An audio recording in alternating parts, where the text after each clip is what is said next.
Okay, if we start bringing it together, there's a thin line between right and wrong today. So the question is, do ethics matter anymore? People are doing things the way they feel about it in their own self-interest, not in the interest of other people. This gentleman has one foot on the wrong side and another foot on the right side. All of us are trying to just stay mildly correct without being extremely wrong or extremely right. So today, the separation between right and wrong has been blurred to a point where I can say we are all straddling the wrongs as well as the rights. So we really do not want to be identified on one side or the other. If you go to the extreme on the wrong side, you are going to actually be sanctioned. If you go to the extreme on the right side, you are going to be regarded as stupid, backward, or whatever. Sometimes, and because I'm talking to a generation that is much younger than myself, I might add that sometimes we do things today or we violate ethics simply because of peer pressure. We want to be identified as also being crafted, as being smart. That's where we say we do not want to condemn certain behaviors because we are worried that tomorrow it will be our turn. So that in itself creates a problem. So if we are in an institution and somebody initiates a wrong transaction, even if we know it is wrong, we don't want to confront them and say, you can't do this, it's not right. Because we'll get questions like, who put you in charge? Or why is it your business to tell me what is right or what is wrong? Every morning when I walk, I see people dressed in very strange ways, and we all just walk past them because you see, tomorrow it might be my turn to do something equally wrong, and I can't really reprimand somebody today, only tomorrow to be on the wrong myself. So that's why systems are breaking down, morals are breaking down, standards are breaking down, principles are being violated because none of us want to really stand up for what we believe is right, or to stand up against what we believe to be wrong. We are all free riders, as it were, in the situation in which we live today. So do ethics matter? Yes, they do. Otherwise, we are going to have chaos around us. Okay, so just to raise the question of right and wrong. What is right? What is wrong? On balance, today, I would say there are many wrong things that we are doing as opposed to right things. Examples of right and wrong behaviors to show how we can identify whether we have lots of things that are right in our society and in our institution, or we have wrong things that are in our society or in our institutions.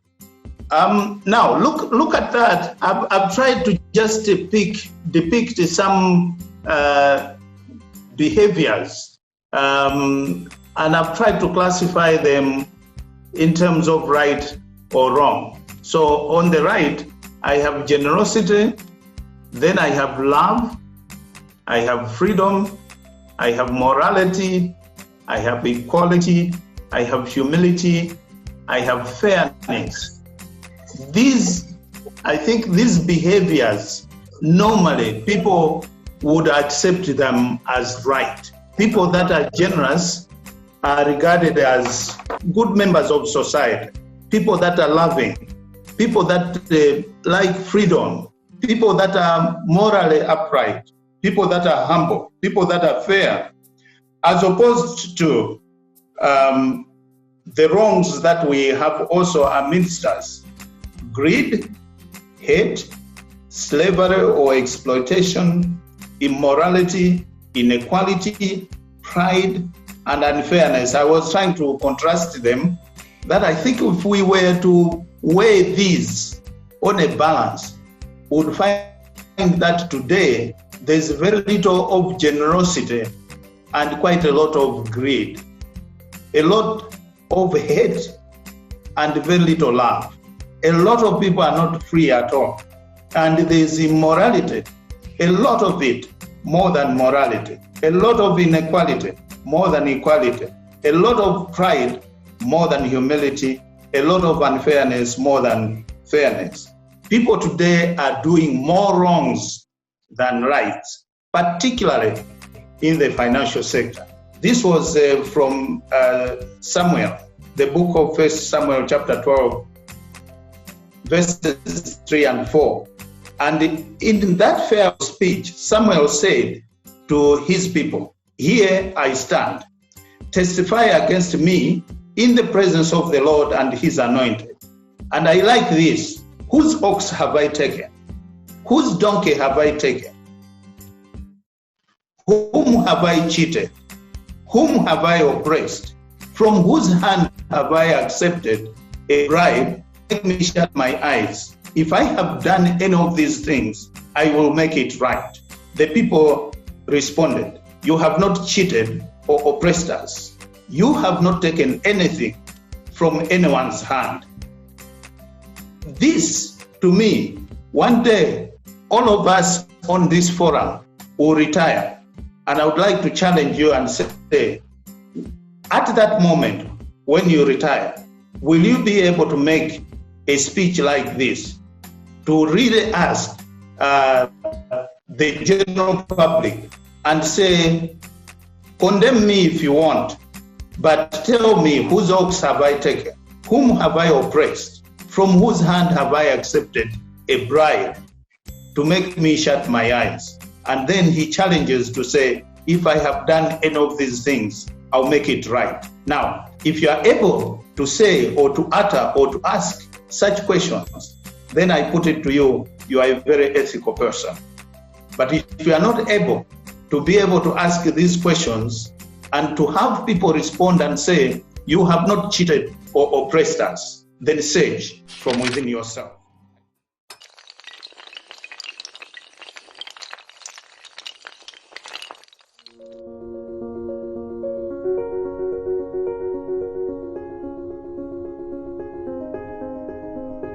Hi everybody, we are so glad you're here. This is Sycamore Concert, coming to you with tips that will help you to transform your life in the financial world. As you agree with me that in school we never learned how to take care of our own finances, and the consequences, they are so dire. Right now there are so many people very learned with degrees, with masters, PhDs, but they're struggling to take care of their own personal finances, struggling to grow them. The reason is because these lessons were never taught in school. We were taught how to take care of corporate finances, we were taught how to take care of government finances, but not our own finances. Sycamore Concert is here to be your friend in this time of need, to share with you a series of training tips that will help you to begin to take responsibility for your life and to take care of your finances in a manner that will not just let you survive, but you should thrive. In a manner that will not just let you have bread on your table, but it will help you to grow, and grow not in the ordinary way, but actually extraordinary. We have so many programs that we're going to share with you.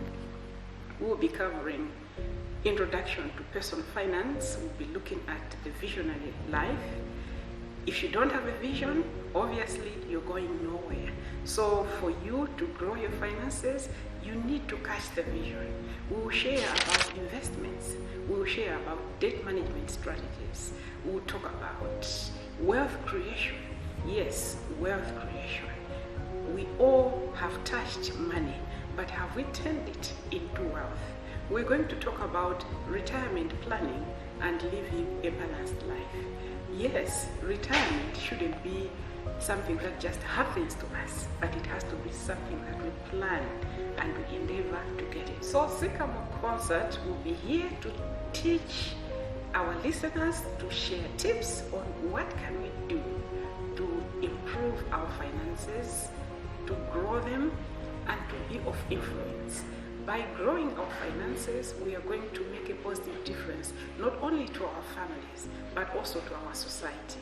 This is Audrey Mwala from Sycamore Concert Limited.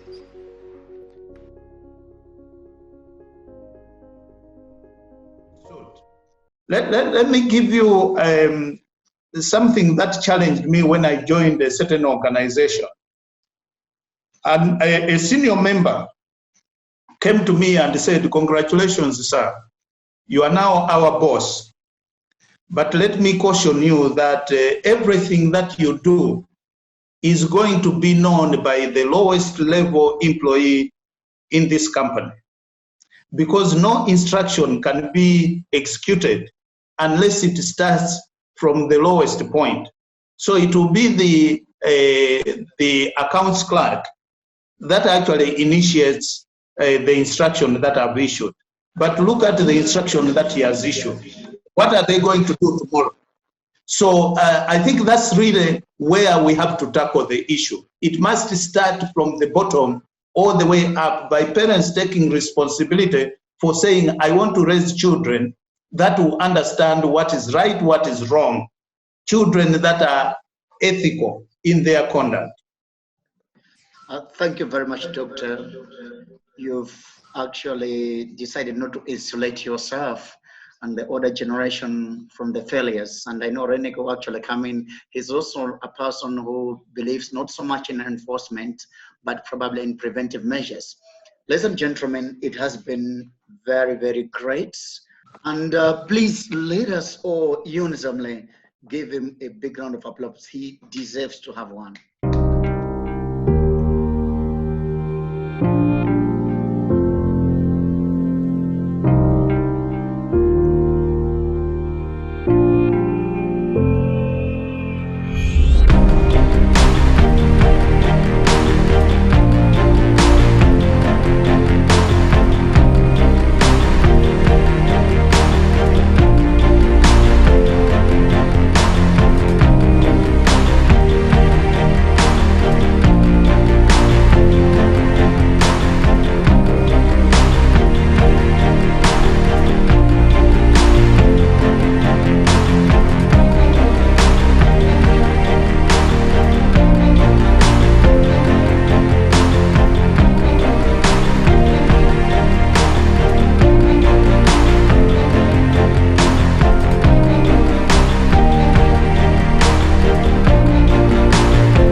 Thank you very much, ladies and gentlemen. That was a bit of a promo video from what we call Chartered Accountants World. It's actually a new designation that Icam has embodied. So at the end of the day, if you're a registered member, at the end of your names, actually, you can prefix it. If you're Patrick Achitabwino, CA something, then you have to add CAW. For more details on that, I think you may have to contact Charles Chimpen to have a better understanding. The element is to make sure that you're even more ethical and highly monitored. Please, I reckon on my watch, this is 9:35 hours, so 5 minutes of break so that we relax a little bit. We're back 9:40. That's 5 minutes from now. Please let us know that it is ethical to keep time. It is even worrying that even close to 1.5 hours after we started, some people are still joining in. And you know, actually have to use each certificates later, to which you actually say you've earned the 3 CPD hours. In general sense, then you've corrupted the other 1.5 hours. So actually later ask Reyneck to work on that modality so that that shouldn't happen again. Nevertheless, we thank those that have joined us a bit late. 9:40, we're back. Meanwhile, we'll keep on playing some videos as we're waiting. Thank you very much. God bless you all.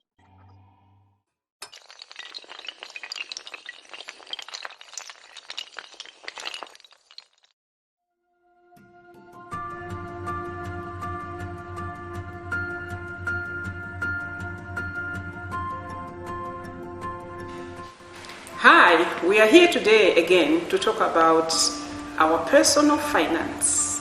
The aim of our series is to help each and everyone to attain financial independence.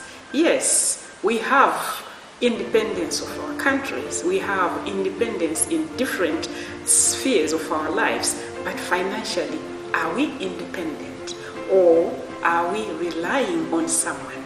We are surviving financially at the mercy of somebody else who can change their mind, and suddenly we are out there in the open struggling financially. We are here to share tips on how we can work towards our financial freedom so that we are in control of our destiny to the extent that we are. I want to talk about a topic that is dear to my heart, which will be focusing on retirement planning. Yes, retirement planning. We have heard that when you get to 50 or 55 or 60, depending on where you work, you get this ugly letter from your HR manager that tells you to go. That tells you that it doesn't matter what you've been doing, it doesn't matter how good, hardworking you are, but on such a day, we don't want you anymore. How does that feel? How does it feel to be told we don't want you? It's such an ugly feeling. It's such a feeling that no one would want to go through. And this is why we are bringing these lessons about retirement planning, so that we should get to a point of planning the day when we are going to shake hands with our employer to say thank you so much for the time that I have worked here, but I believe it's time for me to go. For you to be able to say goodbye other than to be kicked out of the door, to be told, go, we don't need you again. That's very, very painful. I want to start by emphasizing the fact that each one of us should understand that whether we like it or not, as long as we are working, and also even though we are not working on a full-time job, when we are doing our own private businesses, there will be a time when we will retire. How are you planning for your retirement? What are you doing towards your retirement? How are you planning for the day when, for some reason, you don't have energy to generate income, and yet you are still alive, you need to eat, and yet you still have responsibilities, you need to meet your obligations. How are you planning to live that life?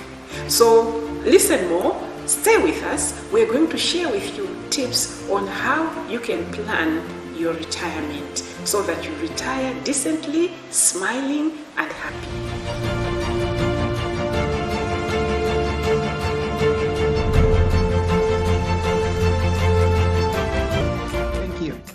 Ladies and gentlemen, now we need to have a wonderful presentation on Financial Crimes Act. all along we've been crying that probably we've been catching the tadpoles in the ponds, but the big fish has always been there, guzzling around in big vehicles, our resources looted, and Reyneck Matemba is there with the ACB and now with the Financial Crimes Act. Is it a relief for a country that is saddled on its shoulders by the vice of corruption and the vice of fraud? Reyneck Matemba is the the Director General for the Anti-Corruption Bureau. He's got a master's degree in legislative law. Obviously, he's also a product of the University of Malawi. So Reyneck, it's your time. Is this new animal, something that can back and bite? Or we go back to the old, where we believe that legislation is nothing but a piece of paper? Thank you, Reyneck. Thank you so much, Patrick. And good morning, ladies and gentlemen. Yeah, now briefly, the Financial Crimes Act is quite new. It was enacted in 2017 and it replaced the Money Laundering, Process of Serious Crime and Trust Financing Act, which I'm sure most of you were familiar with. We used to have the Financial Intelligence Unit before we had the FCA. In brief, I will abbreviate it as FCA for purposes of time keeping. The FCA established now the authority which we have now as Financial Intelligence Authority, and it is the principal national agency that we have in this country that is responsible for preventing and combating financial crimes. Next, the FCA contains a definition of financial crime, and it is the one on your screen. It defines financial crime as a criminal offense, whether or not arising under a financial services law. We have a number of financial services law, I'm sure you know them, or relating to a financial institution. But basically, when you talk of financial crime, that involves an element of fraud or dishonesty, financing or facilitating a criminal offense. We also talk about dealing with proceeds of a criminal offense, and includes all offenses under the FCA, that's the Financial Crimes Act. And now let's look at the definition of money laundering. Money laundering involves a number of dealings, including committing the criminal offenses that generate the proceeds to be laundered, concealing the illegal origins of the proceeds, mingling the process with legitimate proceeds, and ultimately creating the appearance of legitimacy of the proceeds. When you talk of money laundering, you know the source of the money is illegal. It's illegitimate, it's tainted. And what you're trying to do is to clean the money, to conceal its true identity as proceeds of crime.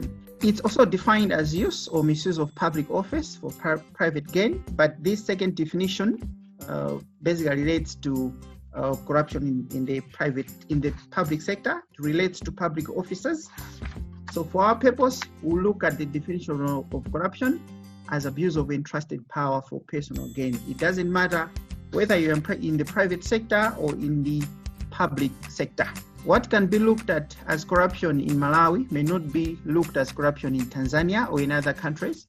As a result, when you look at most of the instruments dealing with corruption that we have, whether the CPA Corruptions Act, which I've referred to, the UN Convention Against Corruption, the SADC Protocol Against Corruption, the AU Convention on Preventing and Combating Corruption, none of those has defined corruption. And the reason is very simple. It's what I've referred to earlier on. Corruption is dynamic, keeps on changing.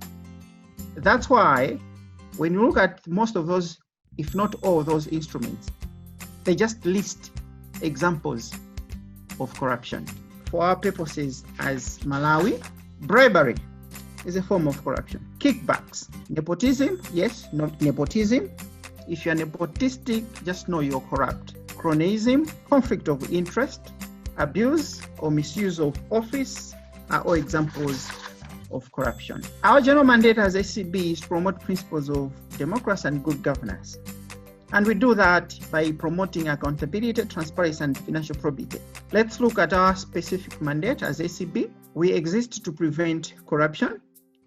We educate the public on the evils of corruption, and we do investigations and prosecution. The first two, corruption prevention and public education, are preventive in nature. If we fail, it's when we come with the second two, the last two, investigations and prosecutions, and those are law enforcement in nature. Law enforcement, that's investigations and prosecution. They're very expensive, very costly. They're lengthy, time-consuming. So law enforcement is very antagonistic. You end up losing friends. You create enemies. That's not the way to go. The way to go is prevention. It's cheap, it's faster. We also work closely with the Fiscal and Fraud Unit of the Marine Police Service, apart from the Marine Police Service in general. We also work with the Office of the Auditor General. A good number of the files that we receive here, both for corruption, money laundering, fraud, comes to us through the Office of the Auditor General. We also work with the Director of Public Prosecutions, the Director of Public Officers Declaration, and the Maori Revenue Authority. We share intelligence, we share evidence. We also conduct joint prosecutions. We also refer cases to each other. And we also work together when it comes to asset recovery. Those of you that are 40 years of age and above, you might have heard of the Forfeiture Act. It was an instrument of oppression during the one-party system. It was passed in 1996. It was repealed in 1994 after we attained democratic government. The reason why I'm saying it was an instrument of oppression, you couldn't sue once your property or assets have been targeted. It gave powers to the minister to declare anybody. And once you are declared as being a subject of this act, your assets could be forfeited. If you are deemed that your manner is prejudicial to the safety or the economy of the state at that time, or if your conduct was seen to be subversive to the authority of the government at that time, you are the subject of forfeiture. What we're going to talk about today, it's a procedure which, according to the title which I have, I came up with, it is a very effective tool when it comes to fighting corruption, money laundering, and even fraud. Next, civil forfeiture is provided for under Part 6 of the FCA. As I said, this is a tool or process that allows law enforcement agencies to seize or take assets from persons suspected of involvement in crime or illegal activity without necessarily charging them with a criminal offense. Civil forfeiture is done through civil proceedings. Being a civil matter, the burden of proof is less burdensome, less onerous than in criminal matters. Civil forfeiture, before we had the Financial Crimes Act, the FCA enacted, we could not target your assets or forfeit them unless we secure a criminal conviction. In other words, first and foremost, we have to investigate and prosecute you. Once we secure a criminal conviction, once you're convicted, it's when we can now move the court to seize and forfeit your assets to the state. So what was happening was the assets that you have accumulated, either people managed to conceal them or they could be disposed of through sale or other means. Others could just deteriorate because of the conditions in which they're being kept. Of course, as ACB, we have an instrument where once we have investigated a person and we have evidence, we can issue a freezing order to preserve the assets. But we can't do anything with those properties. We cannot dispose them off until we secure a criminal conviction with respect to that individual. If our cases take years, we will not be able to take hold of that property unless and until we secure a criminal conviction. Under the FCA, the Financial Crimes Act, we do not have to wait for a criminal conviction. The other good thing about the civil forfeiture, apart from it being quicker as compared to criminal proceedings, it deprives criminals of the illegally obtained money and other assets. The idea is very simple. Crime should not pay. Criminals should neither profit from their crime nor the fruits of their illicit activities. There are a number of public institutions that can apply for these forfeiture orders. It's not only us as ACB. There are others, including the Office of the Attorney General, the Office of the Director of Public Prosecution, the Office of the Registrar General, the Office of the Administrator General, the Police, Immigration, Revenue Officers, that's the Maori Revenue Authority, and the RBM. This is apart from, like I've said, the Financial Intelligence Authority. It is less costly and fairly quicker. That's the next slide. What we need is public support and collaboration, not only among law enforcement agencies, but all partners. We have just had our national anti-corruption strategy revised. We used to have 8 pillars, now we have 12, and Icam, you are one of them. The reason why we have to use the civil forfeiture tool quite often is because the civil forfeiture one targets mainly assets. Like I've said, people can be very calculative these days. They can take calculated risks. They'll commit a crime, steal lots of money or launder lots of money, whether through corruption itself or fraud. They know they'll be arrested and prosecuted. They know they'll be given 5 years.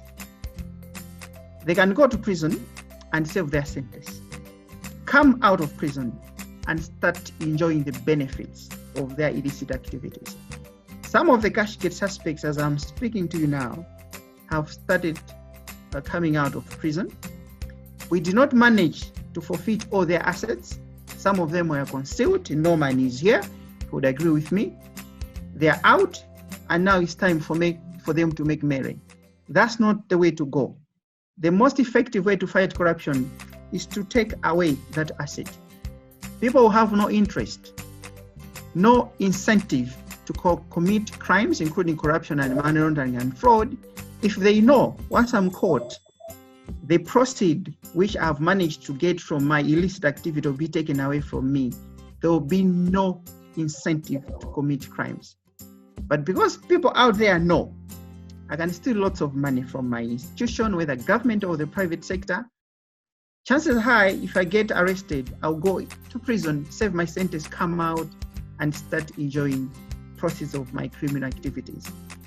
The effective way of making sure that people have no incentive whatsoever to commit crimes is to make sure that there is a high probability not only of being arrested and prosecuted, but of having your assets taken away from you.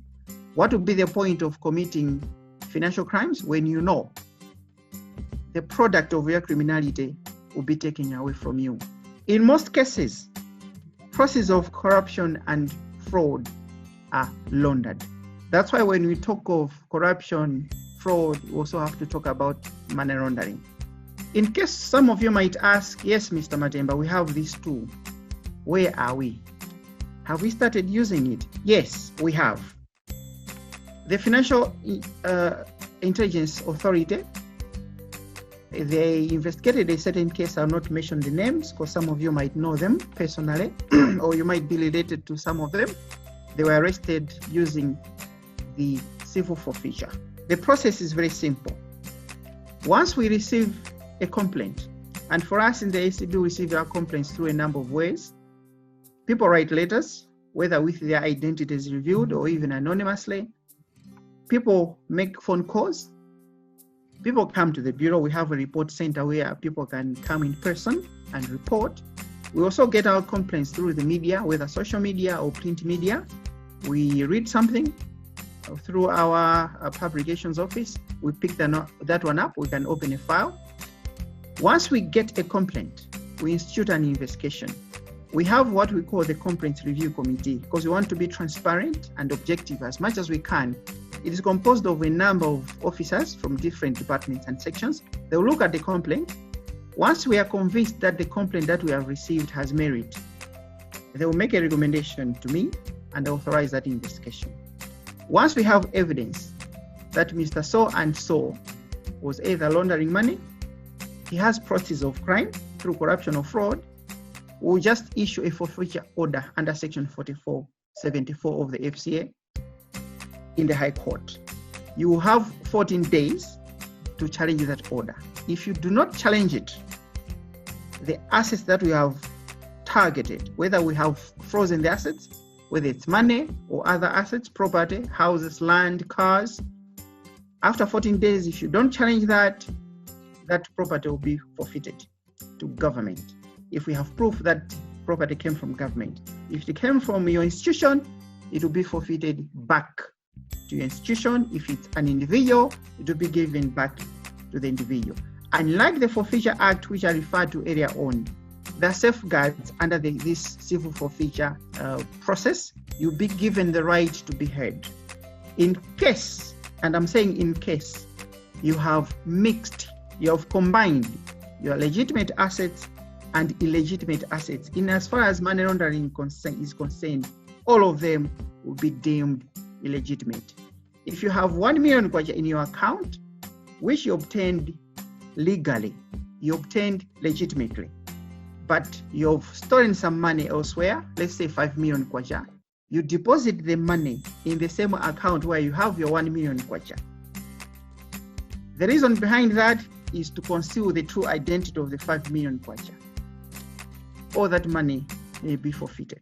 If you mix legitimate sources of income or your legitimate money with illegitimate ones, all that becomes tainted.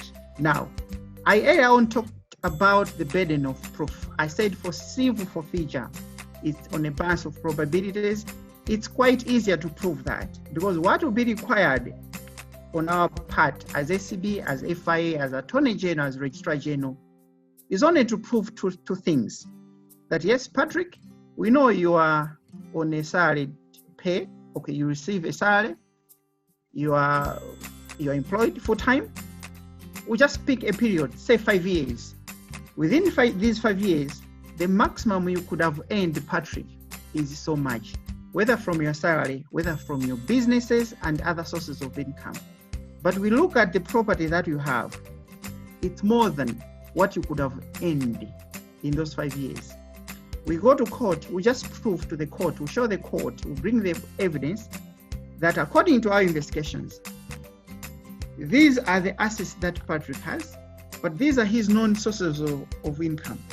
There is no way he could have accumulated this much. The burden shifts to you to show the court how you came about the other properties. In criminal proceedings, there is a principle which we call that he who alleges must prove. If I make an allegation that Norman has killed a person, the responsibility to prove to the court that indeed Norman killed the person rests with me, not Norman. In civil forfeiture, we will only be required to prove some basic elements, the ones that are referred to. Our investigations show that this is what you could have earned maximum within this period. But this, we have not, or we don't have evidence that you acquired these assets, these money. Once we do that, the burden shifts to you to show the court or to disprove what you have told the court that no, even though ACB, FIA says, as far as they're concerned, they do not have evidence to show that I could have accumulated these assets legitimately. Then you have discharged responsibility that rests on you. How do Icam come in? As an institution, like I've said, we have worked with Icam before.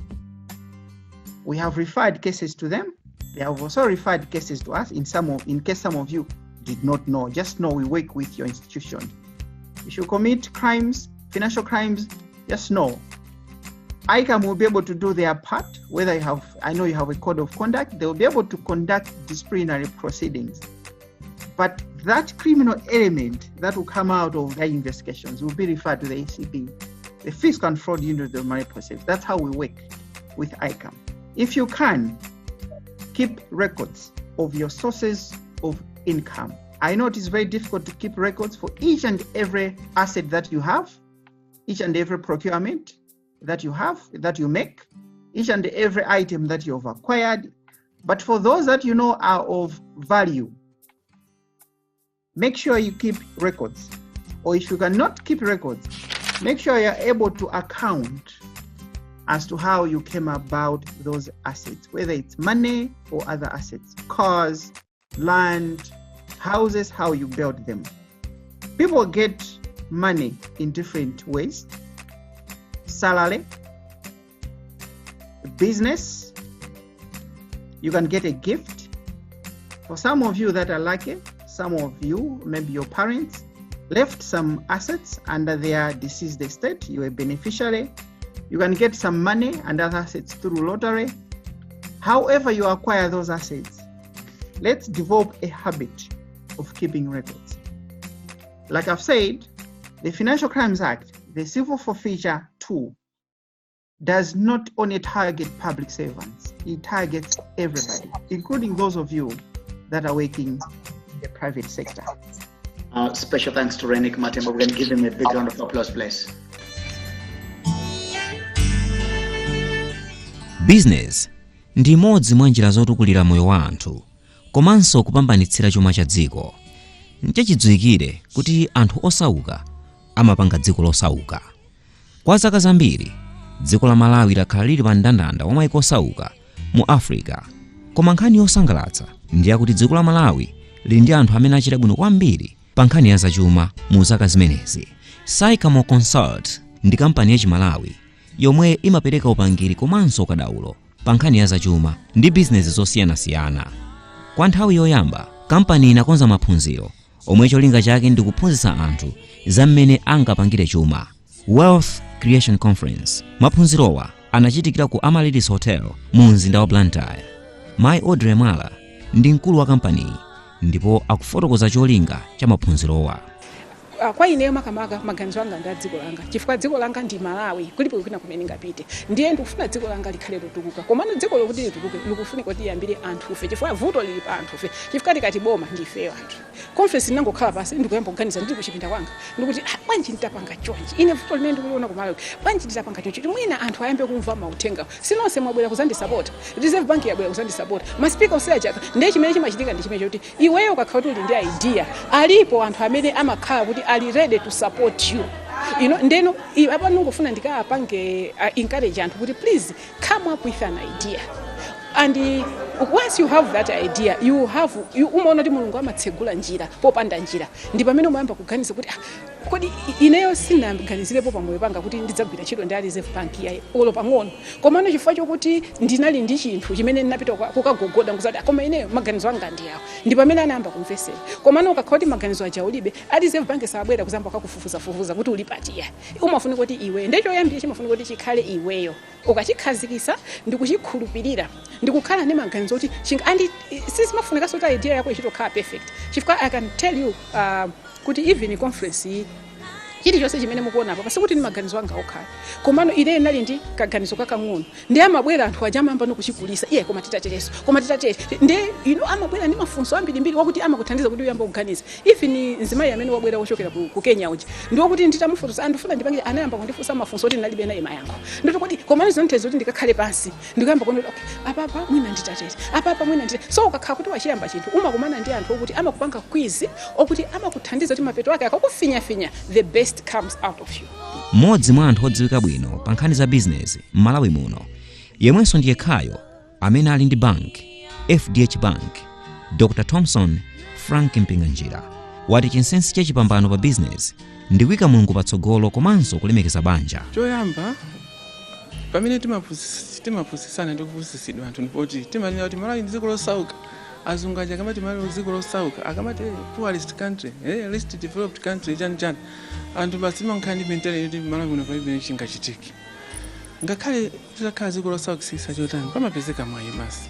Choyamba chachiwiri mukachimonesesa anthu amene akubwerawa mapangaza kumaonesa za business nzoti ndanthu kuti amaziwa amatha kuzimana anaphunzira kuzimana kumakhala njira zingapo nditu kuzimana koyamba ndi kwa mchengezi timati lifestyle pali anthu ena amafuna kuti akamakhala anthu azaona ndikuaziwa kuti uyu koma alili chakuti pali kuzimana kwina kumene anthu pamene akupita kumaka njoya iwo makhala kuti sukunjoya kupanga zinthu zina koma mutakumbukira koyambirira kwenikweni nanena ntonera kuti namba 1 azikhala ndani Mulungu nanena kuti put God first.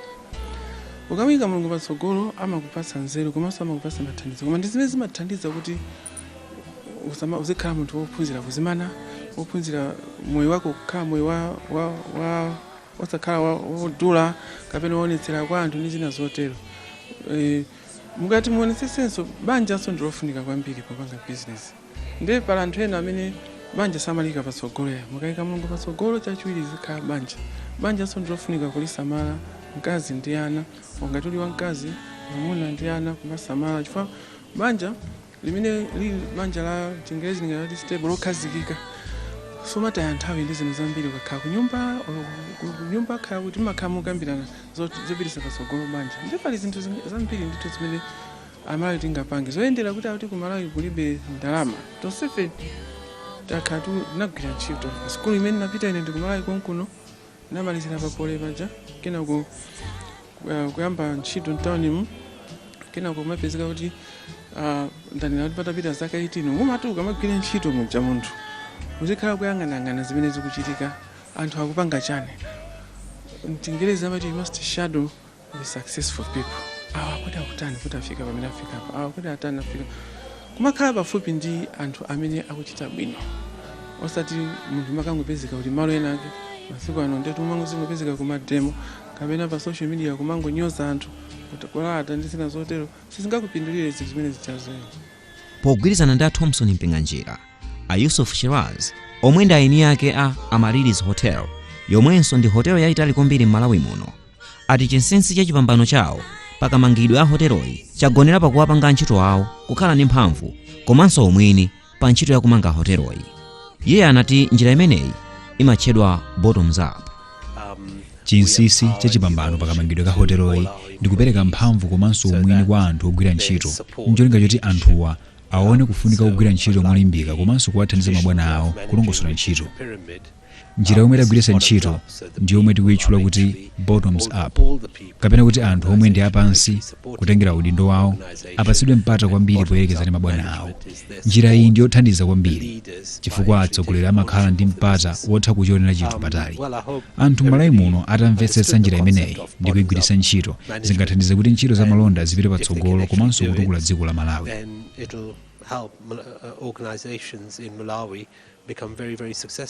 Amadalitso Chamba ndi mkulu wa Department ya Financial Literacy ku Reserve Bank ya Malawi, ndipo iwo akuti anthu akuyenera kudziwa zakagwiritsidwe ntchito ka ndalama chifukwa zimathandizira anthu komanso makampani kuti atukuke pa moyo wawo wa tsiku ndi tsiku.